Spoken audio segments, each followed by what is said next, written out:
할렐루야. 하나님의 은혜가 또 오늘 한날 여러분의 삶 가운데 충만하시기를 주님의 이름으로 축원을 드립니다. 자, 이 로마서 12장은 그리스도인이라는 타이틀을 가지고 있는 모두가 삶을 살아가는 삶의 본질과 그 삶의 실천적인 의미를 이야기합니다. 그래서 12장에 여러분 성경에도 다 그렇게 기록이 되어 있습니다. 그래서 앞과 뒤 이렇게 좀 나눠서 앞부분에는 하나님의 뜻을 분별하는 새 생활이다 라는 타이틀로 되어 있고요. 뒤에 보면 그리스도인의 생활, 생활이란 건 뭐 구체적인 생활이라고 아마 설명이 되겠죠. 그래서 앞부분에는 그 그리스도인의 생활의 본질과 의미에 대해서 설명을 하고 있고요. 그 본질과 의미를 14절 이후로 21절까지 실천해내는 것에 대한 이야기입니다. 그러니까 지침이죠. 그래서 앞에는 본질과 의미요, 뒤에는 실천적인 의미를 이야기하고 있는 겁니다. 뭔 얘기입니까? 아는 것만 지차게 알지 말고 실제로 그렇게 살아내려는 거죠. 이렇게 하라는 것보다도 본질이 이렇다면 이렇게 될 수 있다, 아니면 이렇게 된다, 뭐 이런 얘기겠죠. 근데 첫 번부터 쉽지가 않아. 이게 될까 싶은 말씀이 벌써 기록이 되고 있어요. 뭐냐면 12장 14절에 너희를 박해하는 자를 축복하라. 축복하고 저주하지 말라. 이 참 복잡하죠. 어려운데 뭐 바울은요, 이 14절부터 21절까지 뭐 앞부분도 마찬가지지만 이 지침에 대해서 이야기할 때 그리스도인의 생활이다라는 걸 이야기할 때 누가 이렇게 살았더라, 또 생각해 보니까 이런 것이 맞는 것 같다가 아니라 누가 이랬다 생각해 보니 맞다가 아니라 내가 그렇게 살았습니다, 또 그렇게 사는 것이 정답입니다 라고 자신의 사색한 결과를 적은 것이 아니라 살아본 경험을 적어 놓은 거예요. 삶의 결과를 적어 놓은 거고 살아온 역사를 적어 놓은 것이고 삶으로 증거가 된 걸 적어 놓은 거예요. 그러니까 이렇게 사는 사람이 있다니까요. 그리고 진짜 그리스도인은 이렇게 살게 되어 있다고 본인이 이야기하는 겁니다. 왜요? 뭐 우리가 계속 살펴본 바고 우리도 알고 있는 바지만 바울은요, 유대의 제사장들에게 야고보와 스데반을 죽인 사람들 아닙니까? 어마어마한 권력을 가지고 있는 그 유대의 대제사장 세력들과 율법사들과 그 종교 지도자들에 의해서 야고보와 스데반을 죽인 그들에 의해서 30년 동안 두들겨 맞으면서 살았어요. 30년 동안이요. 그 다음에는 그 정권이요, 그 로마의 세력이요, 팽창을 하면서 핍박이 누구의 손으로 넘어가느냐 하면 로마의 손으로 넘어가요. 동족 유대인들의 종교 지도자들에게 핍박을 30년 동안 당하면서 두들겨 맞고 거대 세력 로마가 핍박을 하는 그것도 또 감당을 해내고 평생 예수 때문에 핍박받다 날샌 사람이 바로 바울입니다. 그래서 감옥에서 죽음을 맞이하게 되었고요. 40에 하나 감한 매를 5번이요, 3번의 태장을 맞고 1번 돌로 맞았다라고 자신이 살아온 걸 삶의 실제를 지금 적고 있는 거지, 책을 읽다가 사색한 끝에 묵상과 사색의 거리로 적어놓은 것이 아닙니다. 여기 14절부터 시작되고 있는 거는 본인이 그렇게 살은 거예요. 그래서 첫 번째로 정말 어려운 과제는 나를 박해하는 자를 축복하라고 이야기를 하고 있는데 바울을 보면 이해가 돼요. 우리가 생각하면 이해가 안 돼요. 왜요? 우리는 지금 나를 저주하거나 나를 핍박하는 자들을 언제 기회가 올지를 노리고 있는 상황이기 때문에 이 말이 이해가 안 돼요. 그러나 바울은요, 바울을 핍박하는 자들을 왜 축복할 수 있었느냐 하면 바울에게는 믿음이나 생각이나 단순한 기대가 아닌 실제로 자신을 핍박하는 자들을 위하여 욕을 퍼붓고 저주를 다시 퍼부어 준 것이 아니라 희한하게 감사가 넘쳐나는 게, 이유는 뭡니까? 오히려 그 핍박하는 자들 때문에 자기의 믿음이 더 굳세졌다는 거예요. 생각해 보십시오. 정말 어마어마한 고통과 아픔을 당하게 된 그 사도 바울이 돌아보니 자신을 핍박하는 자들이 그 저주와 박해, 여러분 우리가 생각했을 때에는 어떻게 축복을 그러는 사람들을 축복을 합니까? 마음 내키지 않는 일이죠. 왜냐하면요, 저주와 박해 때문이라기보다는요, 그 사람 때문이에요. 그 사람 때문에. 그 사람 때문에. 그 사람이 힘든 거예요. 미운 거고요. 감당하기가 어렵죠. 그 사람은 내 마음을 둘 수가 없어요. 따라서 사람하고는요, 다른 어떤 타협을 할 수가 없어요. 그 사람은요. 그런데 그 사람이 저지르고 있는 그 어리석은 일이요, 핍박하고 저주하고 있는 그 어리석은 일이 나한테 어떻게 작용이 됐는지가 적용이 되는 거죠. 본인 사도 바울에게 그들의 핍박, 그 어리석은 자들의 핍박과 저주가 어떻게 작용이 됐느냐? 어떻게 됐습니까? 나를 겸손하게 만든 거예요. 참 기가 막히죠. 내 믿음을 철저하게 만들어준 거예요.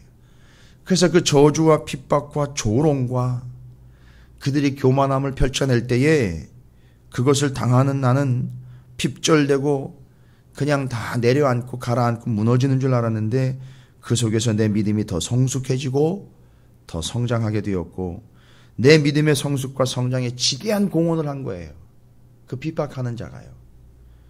그게 알고 봤더니만 내게 남은 것은 너덜너덜해진 마음과 아무것도 없는 비천한 삶이 아니라 하나님의 복이 넘쳐나게 됐다는 거예요. 그 핍박으로 인하여. 여러분, 그 넘쳐나는 복을 좀 나눠주면 안 됩니까? 그 사람에게요. 나를 핍박한 그의 덕분에, 나를 저주한 그 사람 덕분에 내가 더 믿음을 굳건하게 갖게 된 거예요. 그게 복 아닙니까? 그 복을 좀 나눠줄 수 없냐 이거예요. 바로 이걸 이야기합니다. 욕을 퍼붓지 않고요, 나를 핍박하고 나를 저주한 자에게 사도 바울이 언급하는 그 첫 번째 실제적인 삶이요, 욕과 저주를 되려 퍼붓지 않고 복밖에 빌어줄 게 없는 사람이 됐어요. 이 사람의 나중 실체는요, 하도 저주를 받고 하도 핍박을 받아가지고 정말 거짓 신세가 되고 너덜너덜해지게 아니라 그 저주와 핍박 속에서 나는 하나님의 복으로 풍성한 자가 되어 있어요. 그래서 이 사람한테 남아있는 건 악이 남아있는 게 아니라 빌어줄 게 복밖에 없는 거예요. 얼마나 복된 존재가 됐습니까? 뭐 누가 그 사람을 거지요, 빈약한 자요, 가난한 자라고 얘기하겠습니까? 야, 정말 이렇게 되는 거 쉽지 않은데요. 사도 바울이 이런 존재가 되어버렸습니다. 내게 남은 건 하나님의 복밖에 없습니다. 나를 저주하는 당신에게도 나는 복을 빌어줄 것, 이것밖에는 없습니다. 축복하는 거죠. 되는 거지 해야 한다, 절대 안 됩니다. 나를 저주하는 자를 반드시 축복해야지. 하루에도 몇 번씩 여러분이 곰씹고 되씹어 보십시오. 안 됩니다. 실제로 그 저주와 핍박 속에서 복을 받아본 자만이 그를 위하여 축복할 수 있어요. 이건 뭐 명확하게 여러분이 경험해 보시면 아실 일이에요. 죄송합니다만 경험해 보지 않은 이들은 아직 동의 안 할 거예요. 뭐 그건 뻔한 사실이니까요. 보십시오. 이 어리석은 자가 박해와 저주를 잔뜩 퍼붓는데 이걸 어쩝니까? 내게는 그게 오히려 복이 됐어요. 그래서 남은 것이 나한테는 복밖에 없습니다. 그래서 그 복 좀 나누어 줄 테니까 좀 받아볼래 해가지고 축복을 해요. 이게 얼마나 상대방이 열받을 일입니까? 이게 또 얼마나 상대방이 바꿔 말하면 창피하고 화끈 달아오는 일입니까? 안 해봤으면 말을 마십시오. 안 해본 사람은 절대 모르는 거예요. 핍박과 저주와 상대방의 조롱과 무시 속에서도 하나님의 복을 누리며 그 저주하는 자에게 오히려 복밖에 나눠줄 것 없는 이런 놀라운 상태가 되어 있는 사람이 오히려 그 사람을 축복해주고 있을 때 그 사람이 나를 저주한 그 어리석은 자가 화끈 달아오르고 정말 더 열이 오르고, 여러분 이 상태를 뭐라고 얘기하고 있느냐 하면 창피하고 화끈 달아오게 되는 그들, 그걸 20절에서 그렇게 얘기하고 있는 거예요. 내 원수가 줄이거든 먹이고 목마르거든 마시게 해라. 이게 뭐 복 주는 거죠. 축복하는 거죠. 뭐예요? 그렇게 함으로 내가 숯불을 그 머리에 쌓아놓는 격이 될 것이다. 더 화끈거리게 만들고 열받게 만드는 거예요. 어떻습니까? 왜 또 굳이 원수가 줄이고 또 왜 굳이 그 원수는 먹는 것에 결핍이 돼 있을까요? 20절에 보니까 원수가 줄이고 목마르거든 이라고 나와 있어요. 아니 뭐 원수가 줄이고 목마른 상황밖에 없을까요? 원수가 어려움에 처할 수도 있잖아요. 원수가 옷을 좀 덜 입을 수도 있잖아요. 여러분, 여기 이야기하고 있는 이 원수는요, 줄이고 목마른 상황이 온다는 얘기예요. 이 본문을 그냥 대충 또 쓱 읽고 지나가면 뭐 가끔 가다가 원수가 배고플 때도 있고 원수가 목이 마를 때도 있겠구나. 천만의 말씀입니다. 원수들 한번 보세요. 핍박하는 자들 한번 보세요. 돈이 없나? 먹을 게 없나? 여러분, 이 본문은 그냥 먹거리 얘기하는 게 아니라는 걸 아셔야 돼요. 대개 보면은요, 그 원수들의 핍박은 요즘에 갑질보다 더한 거긴 하지만 거의 유사해요. 왜냐하면 핍박하는 자들의 특징, 지가 남보다 좀 더 가졌다고 착각하고 있어요. 그리고 더 가지려고 착각하고 있습니다. 보십시오. 대개 보면 잘 먹고 잘 살아요. 핍박을 당하는 이보다 대개 보면 잘 먹고 잘 삽니다. 저주하는 이가 저주를 당하는 이들보다 오히려 더 편하게 잘 먹고 잘 살아요. 근데 거기 그들이 줄이고 목마르거든 먹이라는 얘기를 나와 있어요. 여러분, 바울을 핍박했던 이들이 누굽니까? 유대 대제사장 세력이에요. 그들이 뭐가 아쉽겠습니까? 뭐가 배고파요? 뭐가 목이 줄입니까? 로마의 거대 제국이 뭐가 배가 고프고 뭐가 아쉽겠습니까? 그런데 오늘 본문의 20절에서는요, 그들이요, 목이 마르고 줄인 상황이 온다는 거예요. 그때 내가 먹이라는 겁니다. 너 저주 받으면서 계속 그들이 무시했고 그들의 저주와 그들의 핍박을 받았던 네가 그들이 결정적인 순간에 목이 마르고 줄인 상황이 온다는 거예요. 그땐 네가 먹여주라는 거예요. 그럼 내가 그들을 먹일 게 있다는 얘기 아닙니까? 아니, 이게 뭔 저주의 핍박입니까? 그들을 먹일 수 있는 게 있고 마실 수 있는 게 내게는 있다는 거예요. 나는 지금 어떤 상태예요? 나는 그걸 먹고 마시고 있는 상태예요. 뭡니까? 그들이 핍박하여 우리를 얻게 된, 오히려 그들이 핍박 때문에 내가 얻게 된 먹고 마실 수 있는 것, 그리고 나중엔 그들을 먹일 수 있고 마실 수 있는 거죠. 뭐예요? 특별히 또 먹는다, 마신다는 얘기만 나와 있어요. 성경에 먹고 마시는 이야기는요, 즐기는 이야기나 그냥 먹거리 이야기로 끝나지 않고 먹는다, 내 살을 먹어라, 내 피를 마셔라, 반드시 예수님과 연결이 되어 있는 거예요. 뭔 얘기입니까? 그들에게는 없는 거예요. 그들이 그것 때문에 줄일 수밖에 없고 그것 때문에 목마를 수밖에 없는 것, 바로 우리에게는 그 핍박 때문에 더 철철 넘쳐나게 된 예수 그리스도의 생명, 복음, 진리. 그들은 결국 그렇게 살다가 나중에는 어떤 상태가 된다고요? 그 진리가 결핍되어 줄이고 목마른 상태가 되게 되어 있고 그들을 우리는 먹일 수 있는 상태가 된다는 거예요. 그때 먹이라는 거예요. 그게 그들을 핍박하는 자들에 대한 우리의 축복이에요. 그래서 우리는 복을 빌어줄 수 있는 거예요. 뭐 내게 있는 돈이나 내게 있는 권력이나 능력을 가지고 복을 빌어주는 개념이 아니지 않습니까? 우리에게 뭐가 있습니까? 나눠줄 수 있는 게 뭐가 있어요? 목사인 저를 봐도요, 나눠줄 수 있는 게 별로 없어요. 근데 가장 확실하게 줄 수 있는 것이요, 축복해 줄 수 있는 것이요, 예수의 이름으로 예수의 생명을 줄 수 있다는 것이 가장 큰 축복이고 할 수 있는 거예요. 아무리 나를 핍박을 해도요, 아무리 나를 저주를 해도요, 바로 그 속에서 나는 그들에게 오히려 예수를 전해줄 수 있는 먹거리와 마실거리로서의 생명인 예수 그리스도를 줄 수 있는 겁니다. 그들이 우리한테 얘기할 거예요. 웃기지 말라고, 네가 감히 뭐라고 나를 축복하느냐고. 우리는 답을 합니다. 이건 궁극적으로 너를 위한 게 아니라 나를 위한 거야 라고 대답을 맞춰버립니다. 여러분, 이게 바로 첫 번 구절이요, 또 20절 또 뒤로 나오면 이제 결론적으로 악에게 지지 말고 선으로 악을 이기라. 베드로 서신과도 연결이 되겠습니다만, 너희를 박해하는 자를 축복하라. 축복하고 저주하지 말라. 여러분, 우리에게 저주할 거리가 뭐가 있습니까? 우리가 이미 예수의 복으로 먹고 마시고 있는 존재인데 우리에게서 어떻게 저주거리가 나가요? 우리의 입에서 어떻게 우리의 속에서 악한 것이 나갑니까? 내가 지금 예수를 먹고 마시고 있는데 내 안에서 어떻게 더러운 것이 개가 토하듯 그렇게 토해질 수가 있습니까? 아니요. 이제 우리는 줄 거라고는 복밖에 없어요. 예수의 생명의 법, 은혜의 복, 복음의 복밖에는 줄 게 없어요. 남은 게 그거밖에 없습니다. 저주와 핍박 속에서도 내게 남은 건 그거밖에 없습니다. 자, 이게 그 원리예요. 사도 바울은 그래서 그 핍박 속에서도 복음을 들고 전 세계로 다니며 그들을 해하려 하는 자들 앞에서도 복음을 당당하게 전했던 겁니다. 이게 뭐예요? 그들 앞에서 복음을 전하는 게 뭐 어거지로 전했다든지 아주 어긋장을 놓으려고 전했던 겁니까? 나를 잡아 죽이려고 하는 사람들 앞에서 꼿꼿이 서가지고선 니들이 아무리 나를 핍박해도 나는 니들에게 절대 굴복할 수 없어. 한번 해보자. 뭐 이런 겁니까? 속된 표현으로 한번 맞짱 한번 떠보자. 뭐 이런 영웅 심리에서 그들 앞에서도 복음을 전한 겁니까? 아니요. 줄이고 목마른 그들의 상태에서 그들에게 생명을 전해주는 거 아닙니까? 그리고 나는 너희들에게 줄 게 이거다.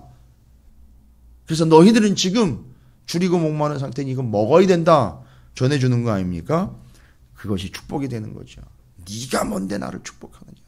네가 뭔데 예수를 나에게 전해주느냐. 그건 너를 위함이 아니요 궁극적인 나를 위함이다. 이렇게 결론 지어지게 되는 거죠. 자, 원수 나를 박해하는 자, 저주하는 자에게 축복하고 그들을 저주하지 말라 하는 본질적인 의미가 이렇게 설명이 될 수 있습니다. 여러분, 우리 주변에는 뭐 우리를 저주하는 자들만 있습니까?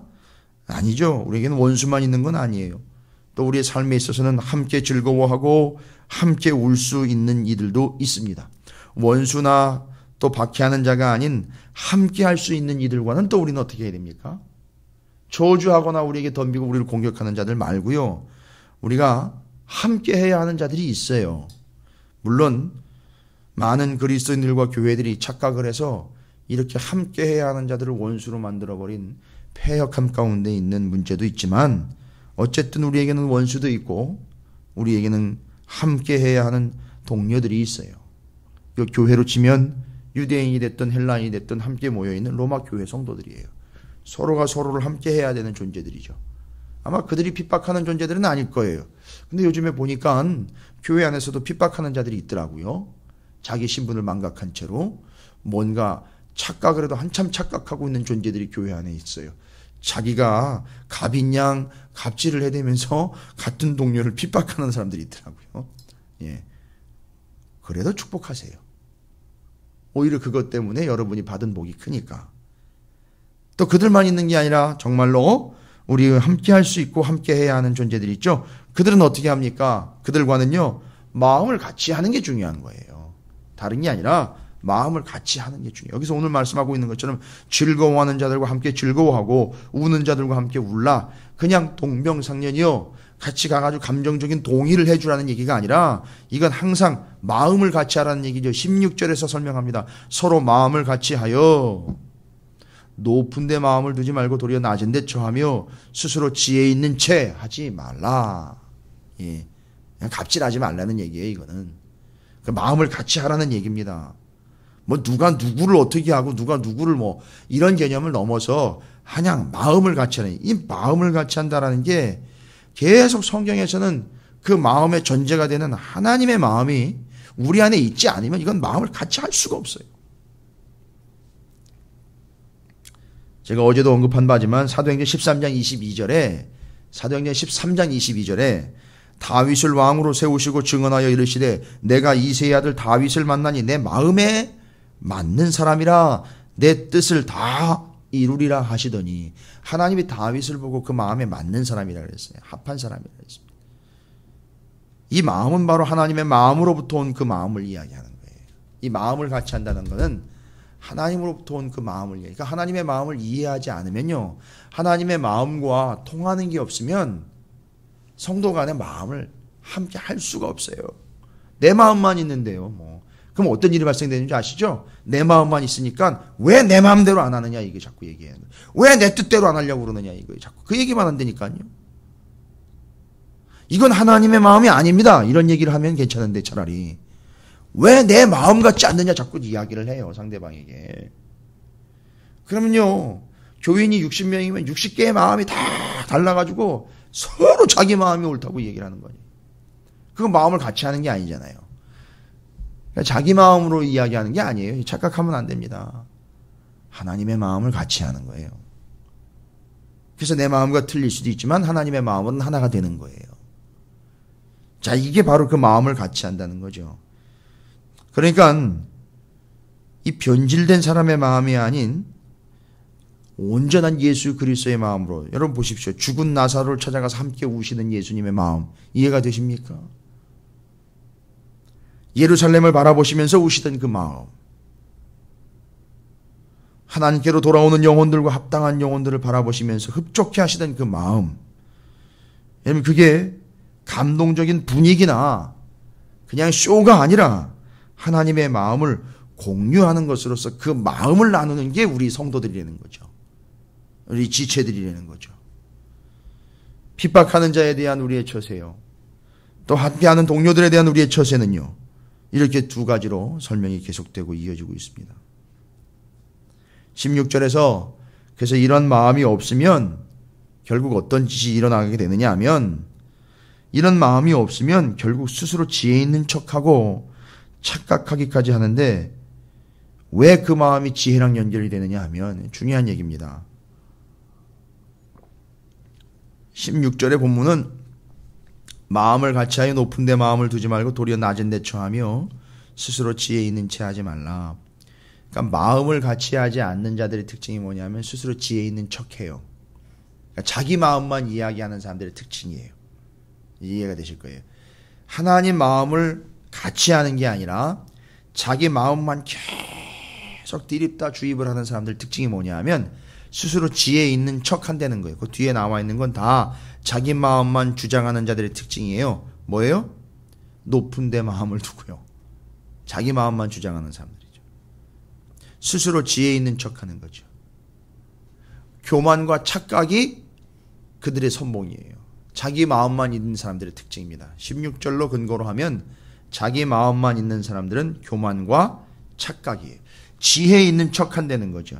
근데 왜 이 마음이 지혜랑 연결이 되는가? 왜 그 마음이 지혜랑 연결돼요? 이건 사람의 마음이 아니라 그랬어요. 하나님의 마음을 이해해야 그 마음을 함께 할 수 있고요. 그 마음이 결국은 지혜랑 연결된다 그래요. 이건 구약 성경을 이해하지 못하면 또 이해 못하는 얘기예요. 여러분 가장 지혜로운 사람이라고요. 아니 하나님이 최고라고 쳤어요. 하여튼 나중은 변질이 됐지만요. 그러니까 마음이 변질되어 바뀐 거기 때문에 그렇게 되는 거잖아요. 나중에는. 근데 그 마음이 하나님께로만 향했고 그 마음이 하나님 마음에 합당했으며 그 마음을 공유했어요. 하나님과. 그래서 그가 정말 최고로 지혜로운 사람이었지 않습니까? 누구예요? 솔로몬 아닙니까? 근데 이 솔로몬이요. 마음을 기가 막히게 읽어내는 사람이에요. 교묘하거나 전략적으로 마음을 읽어내는 사람이 아니라 이 하나님의 마음이 있기 때문에 그 마음을 살피는 데는 끝내주는 사람이에요. 근데 그게 지혜로운 사람이에요. 무슨 얘기입니까? 그냥 흔하게 지나가는 그런 이야기 아니, 안 믿는 사람들도 알고 있는 그런 동화와 우화와 같은 이야기, 지혜의 이야기. 아이를 하나를 놓고 두 엄마가 싸움해서 그걸 지혜롭게 판단해내는 그런 이야기가 아니에요. 요즘에 뭐 아이들을 교육하는 거리로 지금 사용하고 있는 그런 이야기 소재가 아니라 그 속에 담겨 있는 그 마음에 관련되어 있는 이야기를 이해 못하면 지혜는 헛것입니다. 그런 게서 지혜를 얻는 게 아니라는 거죠. 솔로몬이 하나님의 마음을 읽을 줄 아는 사람이었고 그 마음을 함께하는 사람이었다. 뭐죠? 엄마의 마음을 알기 때문에 그는 그 판단을 내릴 수 있었어요. 그건 지혜로부터 온 게 아니라 마음으로부터 온 거예요. 자꾸 착각을 해서 지혜 있는 자들의 마음이 부드럽고 넉넉할 거라고 착각을 해요. 아니요.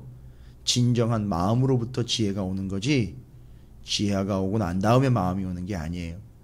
솔로몬을 볼 때 우리는 그걸 확인할 수 있습니다. 뭐라고 얘기합니까?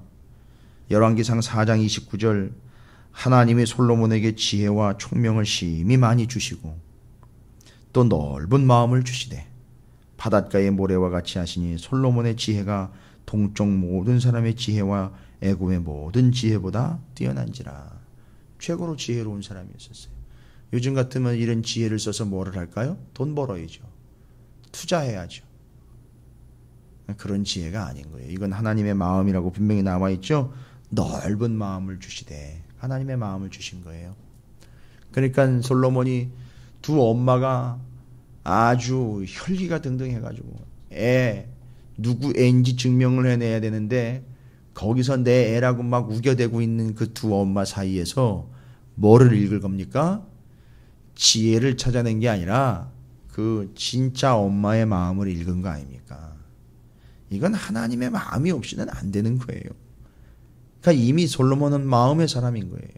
하나님의 마음을 알고 그 마음으로부터 오는 지혜가 그에게 있었던 거죠. 그러니까 뭐합니까? 그게 뭔 현명한 판단이에요. 청천벽력이죠. 애를 갈르려는 거 아닙니까? 칼 가져와가지고 애를 반 쪼개려는 거 아니에요. 그때 거기서 누가 지혜로 반응합니까? 아니 자기 새끼가 칼 앞에 지금 갈려지게 돼 있는 상황에서 누가 지혜를 따지고 가만히 보십시다 왕이시여 잠깐만요. 이건 지혜롭게 생각해야 될 일입니다. 누가 감히 이런 얘기 하겠습니까? 솔로몬이 그게 지혜로운 판단입니까? 아니죠. 정확하게 얘기를 해야죠. 결론을 보니 참 지혜로웠다는 거지만 그 속으로 들어가 보면은요. 진짜 엄마의 마음이 읽혀졌기에 여기서 진짜 가르자고 덤비는 인간하고 내 애를 살려야 된다라는 그 간절한 엄마의 마음을 솔로몬이 정확하게 간파를 해냈기 때문에 거기서 구분이 되는 거죠. 그 지혜는 결국 하나님의 마음이에요. 그 마음을 읽은 자들만이 지혜가 되는 거예요. 그래서 제가 굳이 더 여러 가지 이야기를 드리지 못하는 것은 시간상 그렇지만 여기 마음을 같이 하는 것과 지혜 있는 채 하지 말라라는 이야기들이 마음과 지혜가 직결되어 있기 때문에 제가 말씀을 드리는 겁니다. 그러니까요, 마음을 같이 하라는 이야기가 얼마나 소중하고 중요한 이야기인지 그건 하나님의 마음으로부터 온 것이요 성도들 사이에 지혜 있는 척하며 또 높은 척하며 또 교만하여 상대방을 낮추는 그런 어리석은 짓들은 진짜 마음이라면 할 수 없는 짓이라는 거죠. 자, 원수를 갚는 것에 혈안이 되어 있는 오늘날 원수를 갚지 말라고 하면 오히려 그 사람을 원수로 생각을 하게 될 거예요. 그죠? 오늘 여기는 원수 갚지 말라고 축복하라고 이야기를 해요. 그러나 그건 치명적인 오류입니다. 그 사람의 오류예요. 오늘 본문에서 하나님은 원수를 내가 갚지 말라, 내가 갚는다라고 그러죠. 뭔 얘기예요? 그 일은 내가 할 일이다 라는 얘기예요. 뭔 얘기입니까? 하나님도 그 원수를 인정한다는 얘기예요. 그래, 그놈 나쁜 놈이다. 그거 아니면 다 아셔요. 여러분 여기서 하나님 마음이 느껴지십니까? 원수 갚는 거 너한테는 허락이 안 됐다. 그 원수는 내가 갚는다 이거예요. 이게 지금 여러분 그 원수에 의해 핍박을 당하고 있는 이 마음을 하나님이 끌어안고 있는 거예요. 그럼 이 한마디만 해도 우리는 다 녹아지는 거예요. 여기서 하나님 각서 쓰시지요 이렇게 덤빌 거예요? 정말 하나님 치실 거예요? 그러면 하나님 제가 두 눈 시퍼렇게 뜨고 살아있는 한 하나님이 하시는지 안 하시는지 제가 볼 겁니다. 진짜 이렇게 나올 거예요? 여러분 이 원수라는 말 한마디에 벌써 녹아지는 거예요. 하나님도 그를 원수라고 보고 계시는구나. 그러면 그 마음은 녹아지는 겁니다. 그럼 어떻게 돼요? 여러분이 하지 말고 우리가 하지 말고 그냥 맡기면 되잖아요. 하나님께. 그리고 원래가 이 일은 하나님께 되어 있는 거예요. 여러분 우리는 원수의 멸망을 믿는 자들이 아니에요. 원수가 망할 걸 믿는 사람들이 아니고요. 하나님을 믿는 사람들이에요. 그죠? 그렇다면 맡겨야죠. 그렇다면 그 원수도 하나님께 맡겨야 되는 거예요. 이것이 우리에게 주긴 믿음의 테스트예요. 그리고 그 마음을 읽지 못하면 여기서는 이제 엉뚱한 소리들 계속 해쌓는 거예요. 뭐요? 하나님 왜 내 마음을 몰라줍니까? 이렇게 얘기하는 거죠. 내가 핍박받는데 다음에는요 동료들에게는 넌 왜 내 마음 같지 않아? 이렇게 얘기하는 거예요. 계속요. 여러분 지금 이 본문은 하나님과의 우리 이웃과의 관계 두 가지를 이야기하고 있는 거예요. 어차피 성경이 이야기하고 있는 두 가지 핵심을 다시 이야기하는 겁니다. 마음의 코드로 지금 보고 있는 거예요. 결국 하나님의 마음을 누가 읽느냐에 달려 있는 거예요. 자, 두 개지 다 정리됐죠? 하나님의 마음을 안다면 원수 갚는 것이요, 그 원수를 오히려 복을 빌어 축복할 수 있다는 것 하나님께 맡겨버리는 겁니다. 또한 동료들과의 관계에 있어서는요, 그 하나님의 마음으로 그 마음을 같이 하는 거예요. 이 모든 것이 다 보십시오. 어떻게 이런 일이 발생될 수 있습니까? 베드로전서 3장 8절부터 9절, 베드로 사도가 극심한 핍박의 상황, 공동서신 9권의 분위기 있죠. 그 로마의 극심한 핍박이 오고 있는 그 상황에서 베드로가 정리를 해버립니다. 이게 딱 정리가 되고 요약이 된 거예요. 아, 베드로라고 뭐 편하게 신앙생활 했겠습니까? 바울도 그렇고 베드로도 그렇고 다 마찬가지예요. 사도들이죠. 그 9권의 성경이에요. 신약 성경이요. 바로 거기 다 핍박의 상황에서 주어진 상황들이, 믿음 때문에 당하는 아픔들이 다 기록되고 있죠. 그리고 거기서 어떻게 해야 되는지 지침 나왔는데, 특별히 베드로전서 3장 8절 9절에 이렇게 나와 있습니다. 이 본문의 요약본이라고 생각을 해도 되실 것 같아요. 마지막으로 말하노니 너희가 다 마음을 같이하여 동정하며 형제를 사랑하며 불쌍히 여기며 겸손하며 악을 악으로 욕을 욕으로 갚지 말고 도리어 복을 빌라. 이를 위하여 너희가 부르심을 받았으니 이는 복을 이어받게 하려 하심이라. 할렐루야. 이걸 베드로 사도도 정확하게 간파합니다. 사도라면은요, 제대로 하나님의 말씀으로 사도의 직분을 감당하고 있는 사람이라면 지침이 똑같아요. 바울의 지침이나 베드로의 지침이나 똑같습니다. 그리고 이걸 뭐라고요? 악에게 지지 말고 손으로 악을 이기는 방법이에요. 그래서 이걸 뭐라고 얘기한다고요?